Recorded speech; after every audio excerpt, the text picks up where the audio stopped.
আল্লাহর রহমতে সাপে কাটলেও আমাদের কোনো রোগী চিকিৎসা ছাড়া মারা যাবে না যদি যথাসময়ে আনা যায়, এবং যথাসময়ে হাসপাতালে আনার জন্য আমরা আমাদের মাঠ কর্মীদের প্রস্তুত রেখেছি। গর্ভবতী মা এবং শিশুদের প্রতি আমাদের গ্রাম পর্যায়ে আমাদের যারা কর্মী আছে তাদেরকে অ্যালার্ট রাখা হচ্ছে। স্বাস্থ্য মন্ত্রণালয়ের পক্ষ থেকে আমরা প্রথম রাত থেকে আমাদের মাঠ লেভেলের সমস্ত কর্মকর্তা কর্মচারীদের ছুটি বাতিল করেছি, এবং তারা প্রত্যেক আনন্দের সাথে মাঠ লেভেলে থেকে ইউনিয়ন লেভেল পর্যন্ত আমাদের যারা কর্মী আছে তাদেরকে সজাগ করা হয়েছে। তারা প্রত্যেকটা মানুষের উপর দৃষ্টি রাখতেছে। যে কোনো মানুষ যে কোনো রোগে বা সাপে কামড় সহ আক্রান্ত হলে নিকটস্থ উপজেলা সদরে চিকিৎসার ব্যবস্থা করবেন সেই নির্দেশনা প্রদান করা হয়েছে। আমরা প্রতিদিন জুমে আমাদের সেই আক্রান্ত এলাকাগুলির THF2 এবং স্বাস্থ্য কর্মকর্তা কর্মচারীদের সাথে আমরা আলাপ করতেছি। এই পর্যন্ত বন্যায় সাপে কেটেছে যেই কয়জন মানুষকে আলহামদুলিল্লাহ আমরা সাথে সাথে আমাদের উপজেলা হেলথ কমপ্লেক্সে এনে আমরা অ্যান্টিভেনম দিয়ে আমরা তাদেরকে চিকিৎসা করেছি। আমাদের একজন লোকও সাপে কামড়ে মারা যায়নি। আমরা আপনাদের জ্ঞাতার্থে জানাচ্ছি যে আমাদের নারী, গর্ভবতী মা এবং শিশুদের প্রতি আমাদের গ্রাম পর্যায়ে আমাদের যারা কর্মী আছে তাদেরকে অ্যালার্ট রাখা হচ্ছে।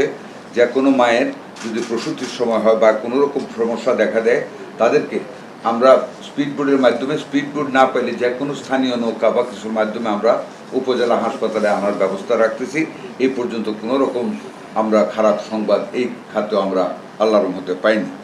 আমরা 1000 ভায়াল আমরা অ্যান্টি স্নেক ভেনম আমরা মাঠ পর্যায়ে 21,000 অ্যান্টি স্নেক ভেনম আমরা দিয়ে রেখেছি।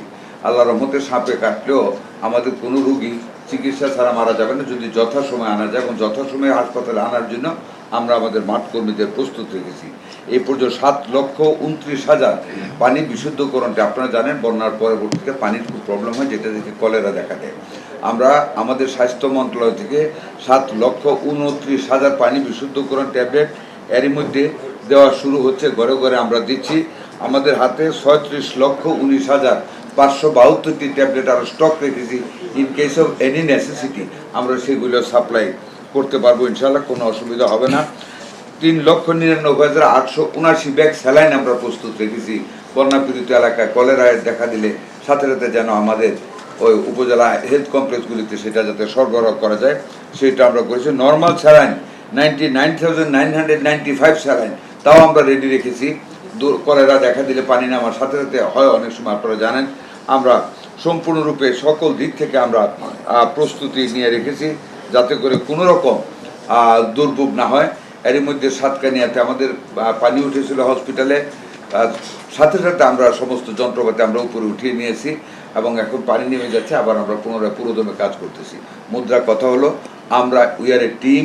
আমরা সেই ইউনিয়ন লেভেল পর্যন্ত সকল স্বাস্থ্যকর্মীদেরকে আমরা নিয়োজিত রেখেছি, ছুটি বাতিল করেছি। সার্বক্ষণিক জনগণের এবং নারীদের এবং শিশুদের স্পেশালি আমরা কেয়ার নিচ্ছি। সাপে কাটা রুগী আছে কিনা আমরা খবর রাখতেছি। এখন পর্যন্ত কলেরা শুরু হয়নি, বাট আমরা সজাগ আছি। সমন্বিতভাবে আমাদের প্রচেষ্টা চলছে যাতে করে আমরা অতীতের যে কোনো সময়ের তুলনায় বন্যা পীড়িত এলাকায় মানুষকে, নারী পুরুষদের, শিশুদেরকে আমরা যেন অধিক সেবা প্রদান করতে পারি। স্বাস্থ্য মন্ত্রণালয়ের পক্ষ থেকে আমরা সকল দিক থেকে আমরা সেই কার্যক্রম গ্রহণ করেছি। আশা করি আপনারা সেইগুলি তুলে ধরবেন, আমাদেরকে সহযোগিতা করবেন। আপনাদের সবাইকে ধন্যবাদ। আসসালামু আলাইকুম ওয়া রাহমাতুল্লাহি ওয়া বারাকাতুহু।